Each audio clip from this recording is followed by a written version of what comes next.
reject the ideology of globalism, and we embrace the doctrine of patriotism.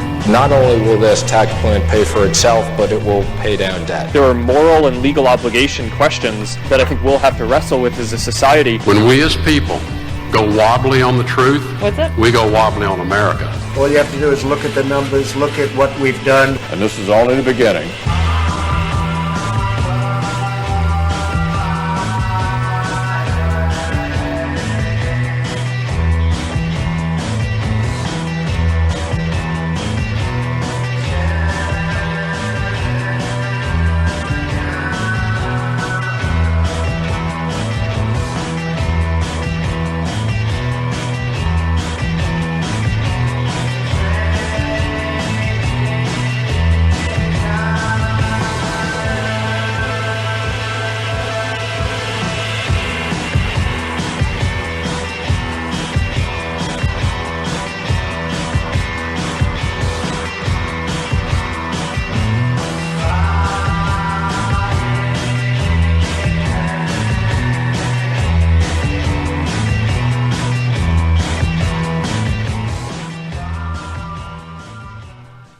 Good morning, everyone. You're tuned in to Evidence of Design on 100.9 FM, WXIR in Rochester. My name's Jason Taylor, joined in the studio by my good friends and co-hosts, Matt Treadwell. Hello. Hey, I hear you, Matt, and Mary Lawrence. I am not. Oh. Good morning. I hear you. I just don't hear myself. That's very strange. You are definitely coming through. Okay. Well, that works. As long as you folks can hear me, I don't need to hear myself. Thanks for tuning in to your local grassroots community radio station. This is Evidence of Design. We are live on WXIR on Saturdays from 11 a.m. to 12 p.m. Our show is all about critiquing economic inequality. We think there is way too much economic inequality out there in society. We believe that economic inequality does not happen by accident. We believe it is created, whether intentionally or unintentionally, by bad policies. These policies have ended up creating a society where income and wealth is increasingly concentrated in fewer and fewer hands as more and more people are left behind. This is especially so in the United States over the past 50 years, and of course has manifested differently, especially through race and gender over the past several centuries. But in today's society, we see economic inequality manifested so poignantly through also increasing concentration of political power. Those who have most of the economic resources also seemingly control most of the political power.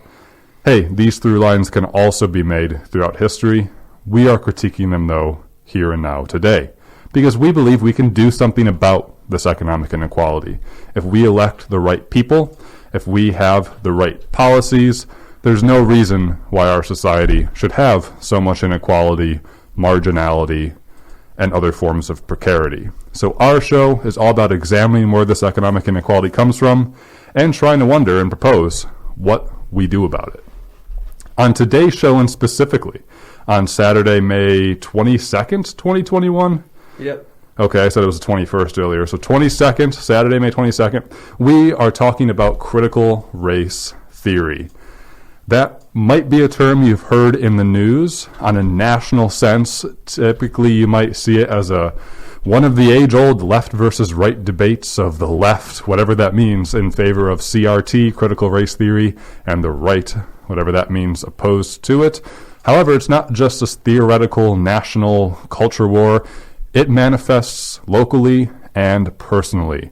We just went through many school board elections in Monroe County last Thursday, I believe, or Tuesday. I don't even know where I am right now. I am so discombobulated. Let me just say this. Recently, there were many school board elections in Monroe County, and many of the candidates in the school board elections were opposed, expressly so, to critical race theory.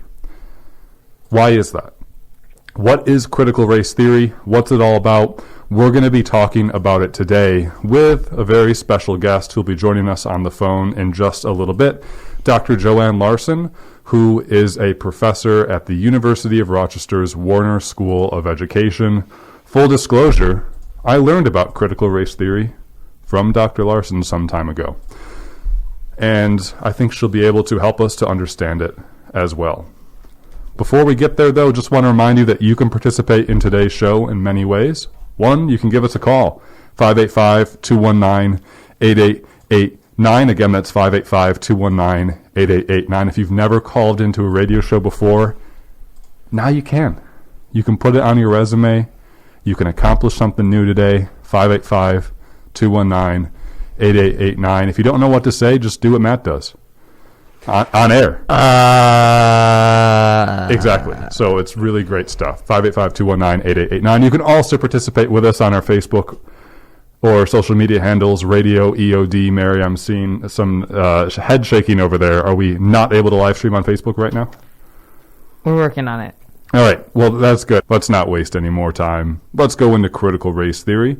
I believe joining us on the phone is Dr. Joanne Larson. She is the Michael Scandling Professor of Education and the Associate Director of Research at the Center for Urban Education Success at the University of Rochester's Warner School of Education.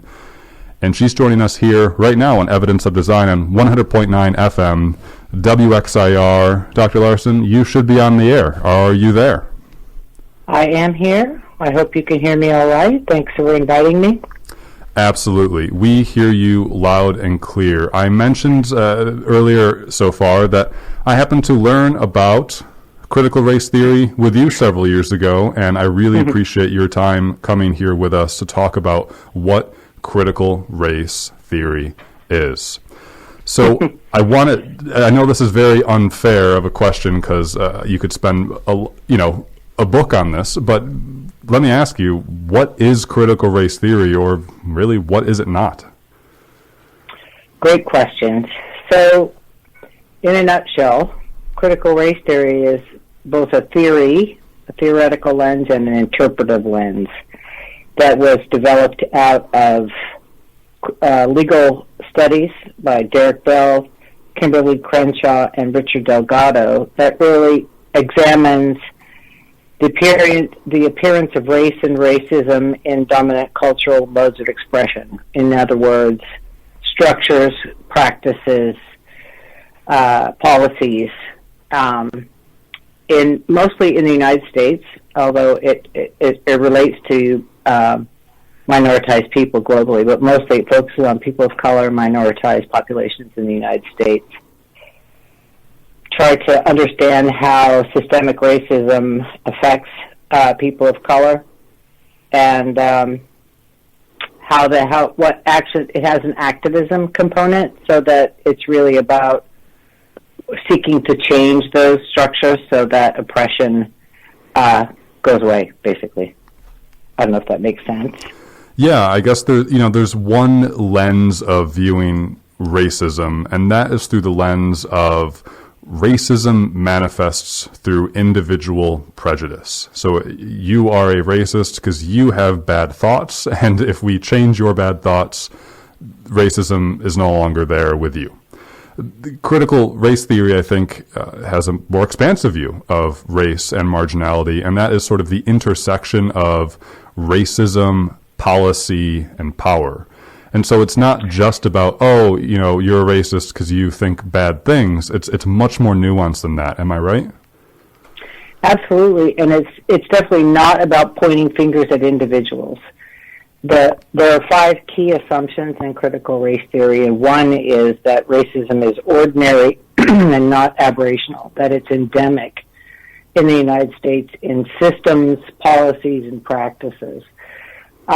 So when we talk about white supremacy, it's not looking at white supremacists, but the ways in which whiteness is privileged as the norm, against which all other populations are measured or positioned as somehow not good enough. And it's a systemic approach to understanding how racism and racist ideas manifest in the everyday life of people, and who benefits and who doesn't. Some of the other key ideas are the idea that race is a social construction. It's not biological. The activist component of critical race theory focuses on storytelling and counter-storytelling. One of the ways the activist component is that you tell the different story or the counter story so that people can gain, hopefully, empathy and understanding. And one I particularly find useful right now is the concept of interest convergence, which means that that whites will allow and support racial justice and progress to the extent that there is something positive in it for them. So, and this kind of leads to this idea that the civil rights legislation that happened in the 60s, which benefited African Americans and others certainly, but evidence has clearly shown that white women have actually been the population who's benefited the most from civil rights legislation. So, people support it. White people will support, or whiteness, let's move away from individuals, supports anti-racist ideas when they see a benefit for themselves, rather than simply doing it because human beings deserve a right to be seen as fully human. You asked it earlier what it is not. I think there's a lot of misconceptions that critical race theory is some sort of Marxist plot to take over democracy, right? I think that's just wildly inaccurate. And again, as you pointed out, it's not about pointing fingers at individuals, but at changing the systems that oppress and marginalize people in this country. What critical race theory is not, you just mentioned, it's not a Marxist plot to take over democracy. I mean, if that sounds far-fetched, this past week, when in the jurisdiction where I voted for school board, I was talking to a local school board candidate who literally told me that they thought that CRT is a Marxist plot.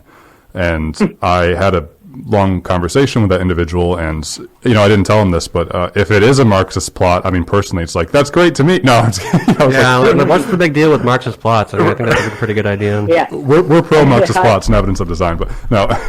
So it's in the Kool-Aid, right? These ideas. I want to ask you, Dr. Larson, critical race theory is not the only critical theory out there, right? Before we get into the specifics, as you mentioned, more about critical race theory, what is critical theory? That's a whole branch of knowledge or understanding too, right? Yes, it is. And they're similar but not the same, in the sense that critical theory really goes back to a development of systems of thought from the Frankfurt School in Germany that looks at power and oppression in systems and practices. And does also seek to change them, but more about having people really unplug from the matrix, right? To see how the world works, and the ways in which some people benefit and some people don't, and that the people who don't often suffer greatly. And it is connected to critical race theory in the sense that both are looking at these systems of power and oppression. But critical race theory really focuses on the racism and racist ideas that are inherent in the United States. Rooted 400 years of enslavement, etc., and how that manifests here. And it's very different in the United States than it is in other countries. But they're related. And there's also, I do a lot of work with critical literacy, which is very similar. And what it does is looks at how literacy, using literacy in the teaching and learning of literacy, a person comes to understand how power oppresses them, and then can use literacy to transform that oppression. So they're very related. All these sort of quote unquote criticals are related in that sense of understanding power and how power works to oppress. But it's very. Critical race theories are very focused on the United States and racism and racist ideas. Yeah, so critical theory is born out of, you mentioned the Frankfurt School, other ways of thinking, perhaps more, postmodern thought, and I'm really struck by, maybe this is a little off topic, but I'm really struck by the sort of duality or tension between the idea of postmodernism and also the rise of belief in, say, conspiracy theories. So whereas like a postmodern thought is, postmodernism means sort of question everything, be skeptical of universal values, be skeptical of the notion of true objectivity, be skeptical of the notion of maybe individual meritocracy as opposed to thinking about systemic, raising or lowering of people's so-called success. And so there's sort of this notion of question everything and think about power's manifestations. And that's also sort of, I see that as juxtaposed to the increasing susceptibility or belief in the fake news or other sort of fantastical conspiracy theories that also have this almost postmodern-esque belief of like questioning everything, but it gets kind of perverted and twisted, I think. So it's not, that's an interesting way to think about it. I think, though, that there, if there could be a postmodern or post-structural examination of these conspiracy theories, the people who believe in those are inside them, and they're not looking from any kind of meta-awareness to look at how those narratives, what postmodernism and post-structuralism would call meta-narrative, are in turn shaping and oppressing and guiding them in ways to think just like those in power want them to think. So they're not, so critical race theory, critical theories, critical literacy asks the person to come outside that and understand what's going on. And to work against it, because the conspiracy theorists are the victims of those theories in a sense.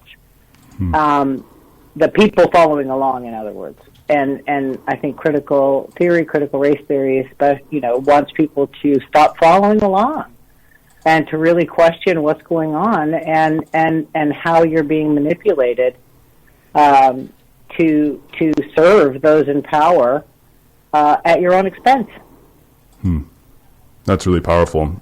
For those who are just joining us, you're tuned into Evidence of Design on 100.9 FM WXIR in Rochester, and we're joined with Dr. Joanne Larson. She's the Michael W. Scandling Professor of Education and the Associate Director of Research at the Center for Urban Education Success at the University of Rochester's Warner School of Education. We're talking about critical race theory this hour. You can share your thoughts with us anytime by giving us a call at 585-219-8889 or emailing us at radioeod@gmail.com.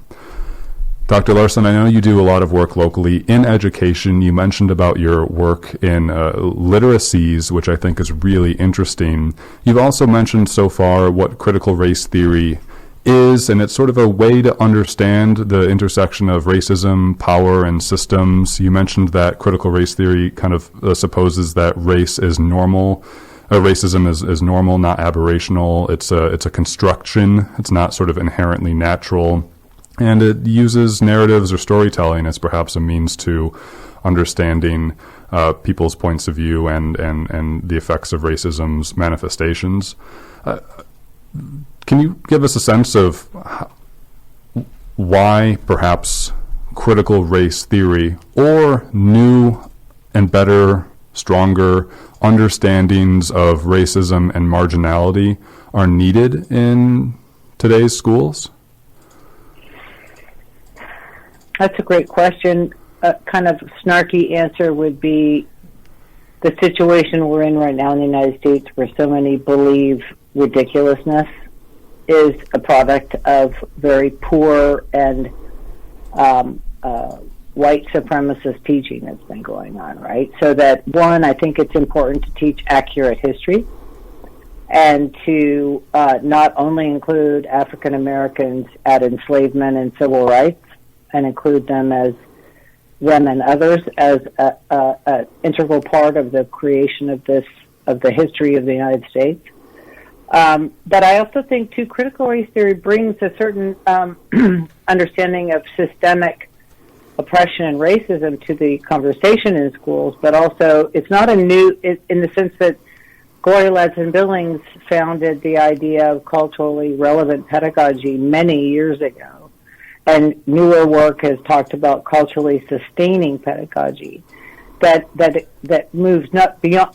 I mean, takes the idea of understanding that whiteness is not the norm; it's a mythical norm, and to understand that there are many other people that live in this country who've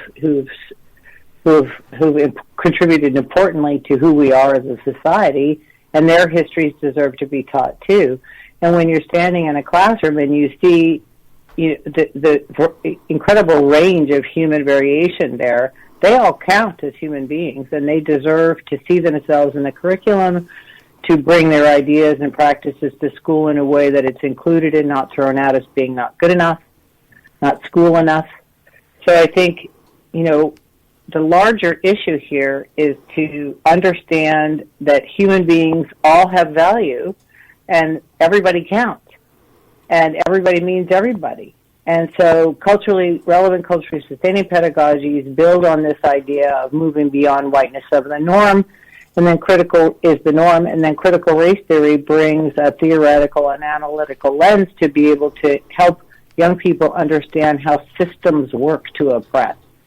We can focus on racism and racist ideas. There's also how patriarchy works to oppress young women.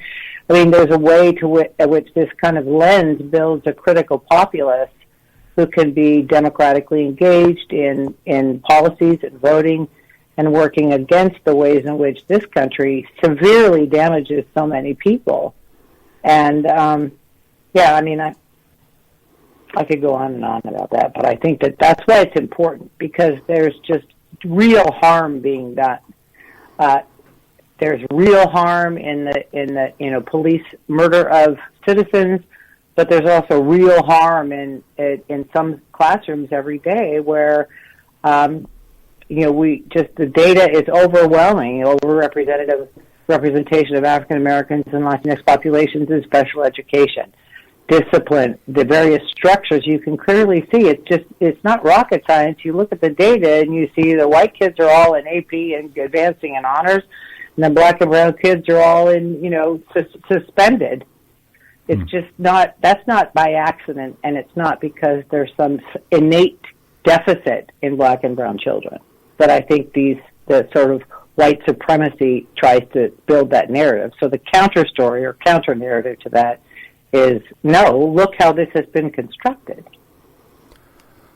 Well, yeah, there's a lot there. I don't know how helpful of an example this would be, but I guess one very cynical and unhelpful take is that black and brown students perform poorly in school because they don't care about learning. That's a racist narrative, and I've heard it from people to say, well, yes, I have too. They perform bad because their parents don't care and they don't care about education.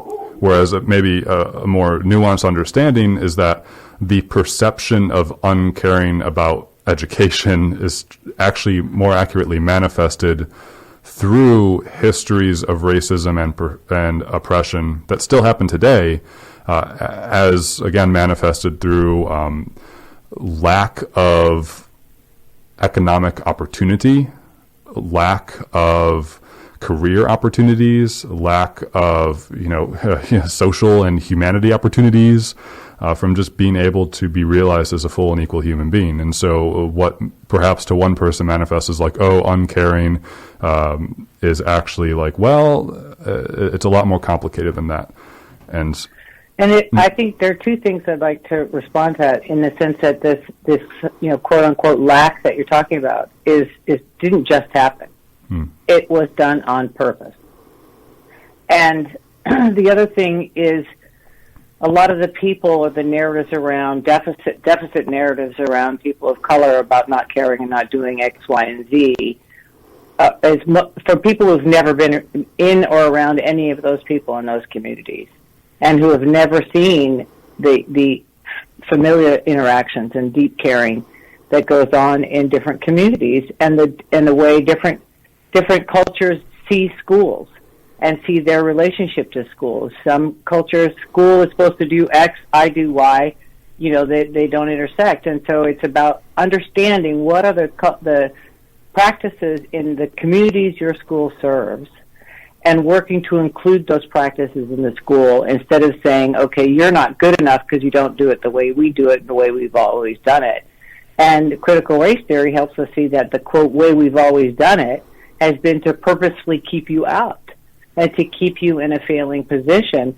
When you can just look at redlining as an example of how African-American families in Rochester, I mean, you don't have to go to some other place. This is evident in Rochester, a federal policy designed to prevent African-Americans from purchasing homes. And then when you think of home ownership and the economic benefits and the building of wealth and, the transferring of wealth to future generations, et cetera, was all purposefully denied to a population. And then you can layer on school performance, crime rates, poverty levels, et cetera. They're all in that. If you just look at the map of Rochester and the red line from the 40s and 50s, the same line is there for all those other markers. Mm-hmm. So that's how critical race theory helps us to see how all of that worked together. And there's lots of wonderful work on places like Ferguson and other places to show that Michael Brown's murder didn't just happen out of the blue. There's histories and systems and oppressions that work to produce that event, right? And why I appreciate critical race theory is it helps me understand how all of this worked together. Because you're right, it is very complicated. But I don't want to sort of sit with saying, yay, it's more complicated than that, and move on. Mm-hmm. Let's unpack those complications, and then work to change them so we don't just keep repeating them and allowing these things to happen. I appreciate your reminder that we don't have to look elsewhere to find examples of racism and oppression, and perhaps the utility, the usefulness of more nuanced understandings of racism and marginality. We can look very easily locally as redlining, as you mentioned. And I know even just a few weeks ago, I'm not going to get this exactly right, but there was the Democrat and Chronicle and others reported on a worksheet that was used in the Pittsford School District about slavery and where slaves came from, and I don't quite remember what the worksheet said, but it was slaves sort of, they were voluntary workers, right? As if they chose to come to America and be farmers. It's funny because it's so sad and wrong. How much more inaccurate do you want to get? Right. Yeah, and so we don't have to look too far to see why better understandings of race and marginality taught in our school systems could be useful. Without getting too complicated, but there's critical race theory that we've been mentioning. You also brought up culturally relevant pedagogy. I know that the phrase anti-racism has been kind of around to Ibram X. Kendi, I believe. So can you sort of put in context for us what the work of anti-racism is, or also culturally relevant pedagogy is, and how those sort of work in school systems to hopefully provide for better education today? I think they build on each other. Culturally relevant pedagogy was established by Gloria Ladson-Billings many years ago and created a kind of field of study in curriculum and teaching, and has been built upon by Django Paris and H. Sami Alim to, rather than just relevant, let's also think about how we can sustain the valuing of various groups of people in the United States. And then coming forward with Ibram Kendi's work on understanding racist ideas in the United States to then move towards, let's not just stop at understanding, let's move to working against it actively. So anti-racism, Kendi argues it's either racist or anti-racist. There's no kind of in-between. And so the work in anti-racism we've been doing at East High School in terms of the curriculum, but also at the U of R and many institutions across the Rochester area, really getting people to understand how racism works in this country and how microaggressions, simple things like, can I touch your hair, or other ways in which it just is hurtful to people. And I know that there's a narrative of probably the same person that said it was, critical race theory was a Marxist plot would talk about people are too sensitive today. Like, really, like, which people are too sensitive? And you're not sensitive because none of this matters to you, because you can walk around in your white male body in this country and have nothing, hurt you. I am not saying that individual human beings don't experience trauma in their lives. Everybody does. Friends die, people die, illness, all kinds of things happen. Nobody's saying that just because you're white, you never have any problems. Nobody's saying that. What we're saying is there's that regular part of being a human being and all these other roadblocks in the way that are put there on purpose. And the idea is to take those roadblocks out. And we have to do that in school. We have to help people understand how that works so that it can eventually be dismantled and we can have a truly equitable society. I think the people who make that claim that society is too easily offended these days are really just telling you something about themselves, because they're often the people who are most unable to have those types of conversations. Agreed. Agreed. Like, I hate that political correctness argument. It's like, no, it's not about being politically correct. It's about valuing people as human beings and not hurting them. Why does it hurt you to include your pronouns in your Zoom identity? Why does that hurt you? If it helps another person feel a part of without having to stand out and constantly be marking themselves, let's just all do it. Like, what's the problem? Well, I want to delve more into that, and just as a reminder that you're tuned in to Evidence of Design on 100.9 FM WXIR in Rochester. We're talking with Dr. Joanne Larson, who's a professor of education at the University of Rochester's Warner School of Education. We're talking this hour about critical race theory, and you can share your thoughts with us at 585-219-8889. Again, 585-219-8889. Dr. Larson, earlier in our talk, you mentioned about some of the central sort of tenets of critical race theory or understandings of it. And one of them, you mentioned this interesting notion of interest convergence.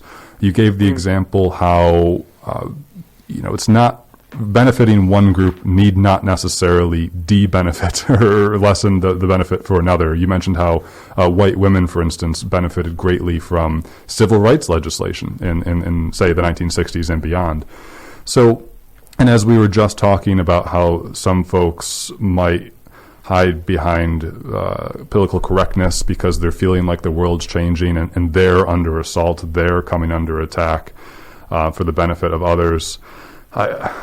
There was a Supreme Court decision in 2007. The case was called Parents Involved in Community Schools versus Seattle School District Number 1. And the Supreme Court, I'm not going to go into the details of the case, but I want to go into the reactions from two of the justices, which I think is really important and really interesting. So Chief Justice John Roberts concluded in that case, which really ended up arguing sort of against teachings about,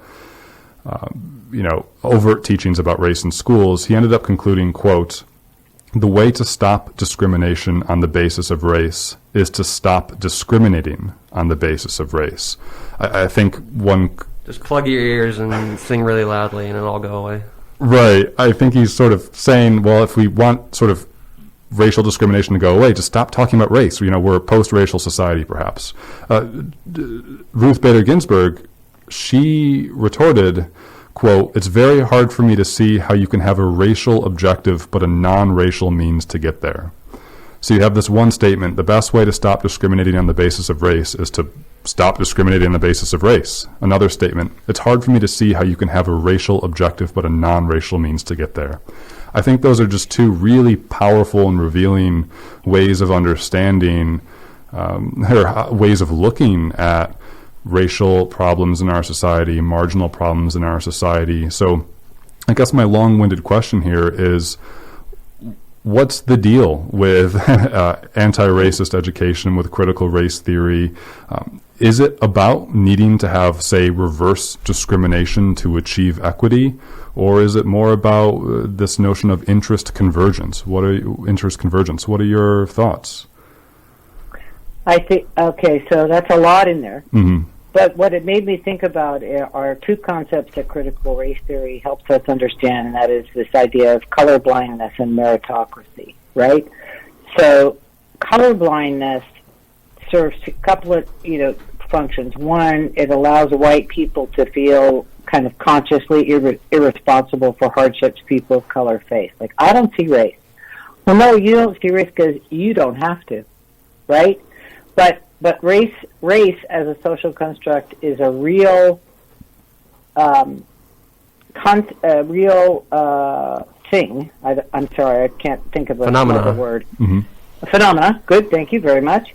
That is used consciously to oppress people, and you can pretend it doesn't exist. Like, let's not dealing with. I mean, I would agree with Ruth Bader Ginsburg. She's kind of my hero. But colorblindness doesn't serve anybody's needs, and it really, other than if you bring in interest convergence, it serves the need of whites to have an other in order for themselves to flourish. Right? If they're doing poorly, I'm doing better. And you can maintain your influence, and you cannot your role in society, and you cannot have to face that maybe what your life and how you're living is really on the backs of somebody else, and it's a way to ignore the problem. And same thing with meritocracy, right? I remember a student said to me one time, there's hey, pull yourself up by your bootstraps, right? You work hard. And the student said to me, yeah, but, you have to have boots. And there are people who don't have boots. And they don't have boots because people purposely didn't give them to them. And it's like, I understand that people don't want to hear that. But, sorry. It's the way it is. And if we want to be a society, and maybe we don't, on bad days, I'm like, people absolutely just don't care. And they use all these various clever linguistic terms, but fundamentally they just don't care. I mean, how can you be a community in Pittsburgh that we can literally see the suburbs from East High School and know what's going on around them in the city of Rochester, and just don't care? Go about their, as I've seen in some literature that I've read, you go about your prissy little lives. Well, there are people, like, you don't have to go to foreign countries to look at child poverty and concentrated poverty and food insecurity and homelessness. I mean, I live in the city proudly, and it's like it's my neighbors, and it's just not okay with me. And I have a hard time understanding how it's okay with so many people, or at least based on the last election, 70 million. Mm-hmm. That's a lot of people. Yes, and about, I don't know if I answered your question, Jason. But this idea of colorblindness and removing it from the conversation is just a convenient way that whiteness avoids the problem. Yeah, absolutely, and it's a messy question because I'm often just I hear all the time from folks about, critical race theory is just reverse discrimination. It's reverse racism. It's racist against white people. That doesn't even exist. Right, yeah, and it's like, where do we begin on unpacking that, you know? It's just a false narrative, and it's designed to distract and to keep, somebody who's not good enough as a focus, instead of looking at ourselves and how we contribute to this kind of oppression of our own neighbors. And in some cases, our own family members. Dr. Larson, I wonder if I could ask you a question now, sort of going along the same subject, in that, there's the side of, I guess, of America's politics or population even that doesn't want to even acknowledge that racism is real.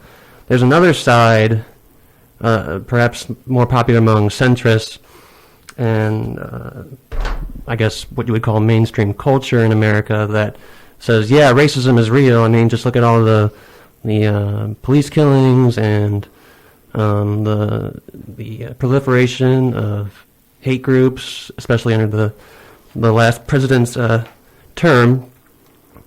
but their sort of acknowledgement of that doesn't go beyond sort of saying, racism is real. It's when you do or say bad things to people, and it doesn't sort of take into account the material sort of cost that has been levied on people across generations. And when I think of I've been seeing a lot of ads recently from these big companies like Amazon. There's one with Amazon, a Latino man and his family, and he's a truck driver, and he's talking about how Amazon is such a great place to work, and he feels like he has an opportunity to make a difference there.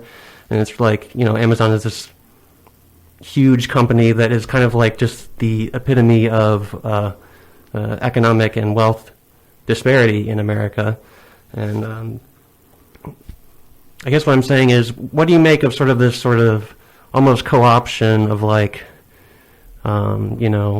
accepting that racism is real, but not really recognizing the sort of economic and material disparity that it has inflicted on so many communities? And do you think there's anything that can be done here and now to address that? Great example. I mean, when you were talking about that, I've seen that commercial. It's a great example of interest convergence, right? So Amazon's going to put, and the U of R does this too, although I feel like we're moving. You put your black and brown folks on your glossy magazine covers and in your commercials to say, look how great we are. But you don't actually change the system that produces.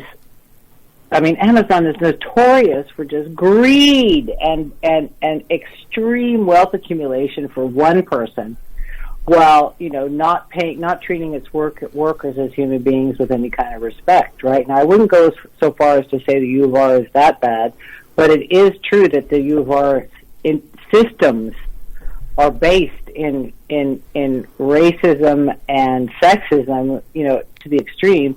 Yes, we have a new female president, and yes, she is making some profound changes. It takes time. I think, but so there's a way. I totally lost my train of thought there. I apologize. But this idea of interest convergence, it's like it makes Amazon look great, and it looks like they're doing anti-racist work, when really, critical race theory would help us understand that all they did was put a Latino in a commercial because it makes them look good, so you'll continue to use their product. And it's people. I teach a class at Warner called Race, Class, Gender, and Disability, and it's a wonderful class to teach. It's not always easy to teach because it takes a lot of work and a lot of courage for whiteness to come to see how it has benefited at the expense of others. People don't want to know that, right? And they, others, a person would say, my family didn't own slaves. Okay, true, but whiteness benefited on the backs of these human beings, and so your family accumulated wealth. Your family did whatever. I mean, I'm not going to get into individuals, but it's this intersection between being willing to have the courage to examine how the society works and to take some action to change it. So yes, I do believe we can change this. I also think it's going to be just enormous amounts of work. But again, cut back to the earlier question about why do this in schools? Because it needs to be, people need to understand how to do the work, how to start the journey, how to move past this feels bad, right? I didn't mean to, but I love, I don't see color. Everybody's human. Yes, and that is absolutely true. Everybody is human, but color in this country matters. It shapes your access and your ability to move freely in and about society on a daily basis. And when you can walk through society, now as a white woman, I definitely, rape culture and sort of patriarchy and misogyny impact my body every day as I walk around. But, put me in a black woman's body, and you have the intersection of race and racism and sexism, and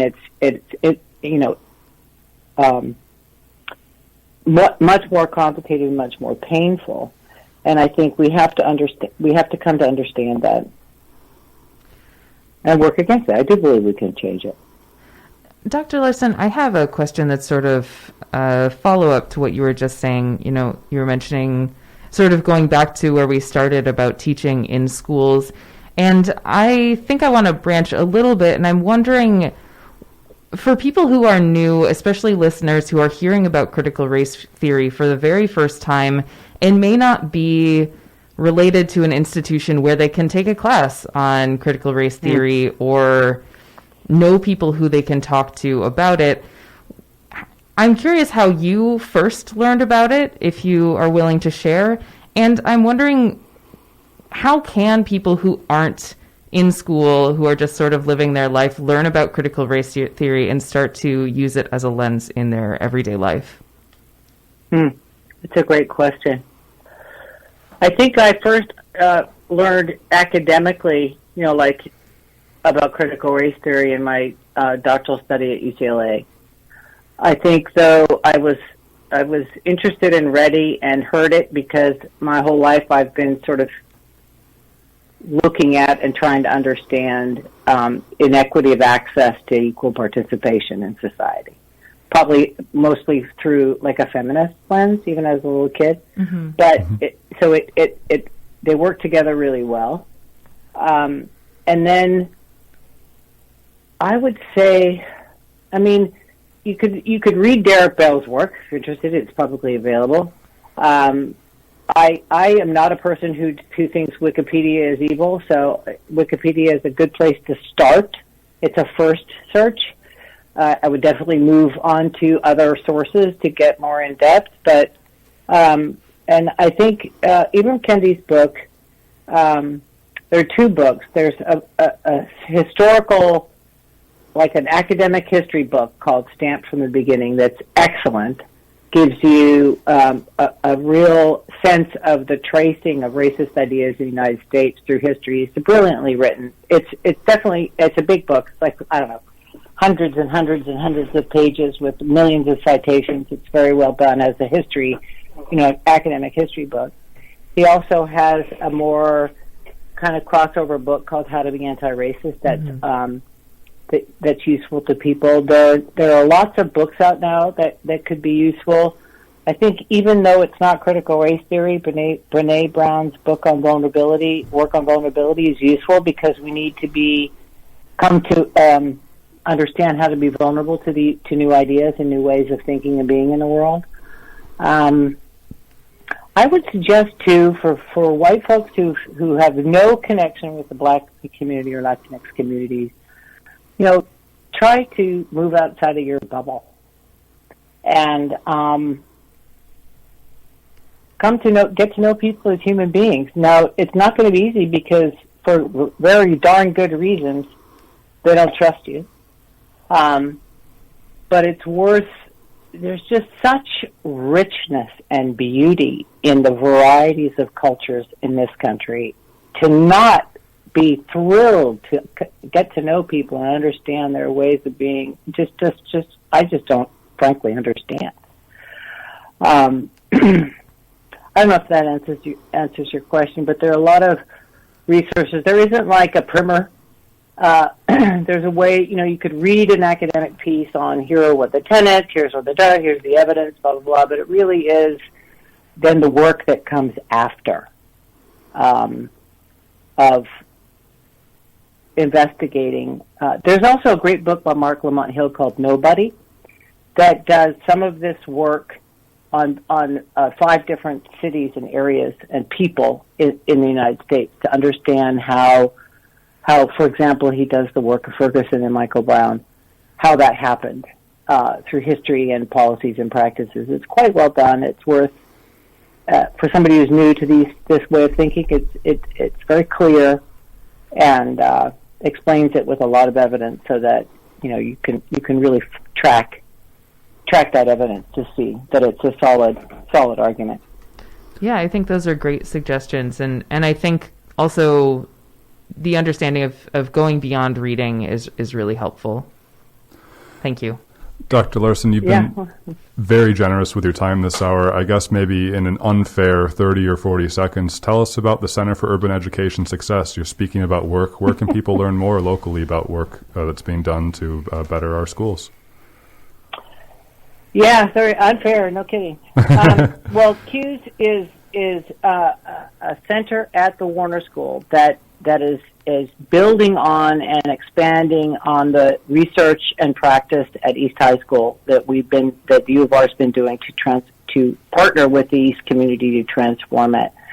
And on the CUES website, there's actually a ton of resources on some of the ways in which to do things like switch from a disciplinary culture to a restorative justice culture, and what changes, and that is related to kind of addressing the disparities in discipline between white and black students, for example. And here's some real life, real world examples of how to change that.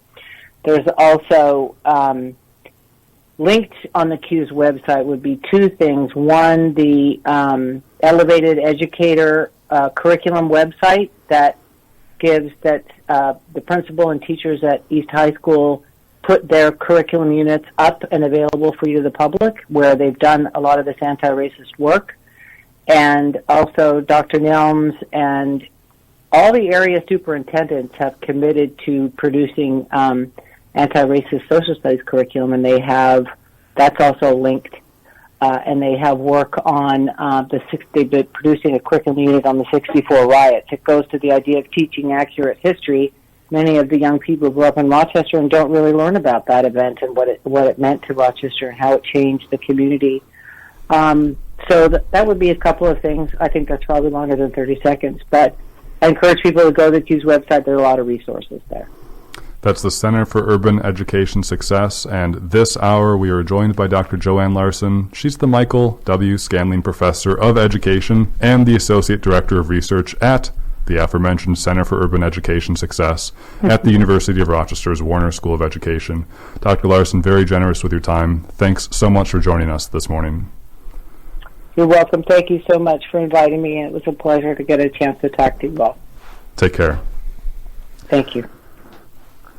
Well, that will conclude our show today. Thank you all so much for joining your local grassroots community radio station at 100.9 FM WXIR. This was Evidence of Design. Stay in touch with us throughout the week. Search for our search for our podcasted episodes anywhere you get your podcast, or on YouTube at Evidence of Design. I was your host, Jason Taylor, joined by my good friends and co-hosts, Matt Treadwell. So long. And Mary Lawrence. Be well. Be well, be safe, take care, and bye-bye.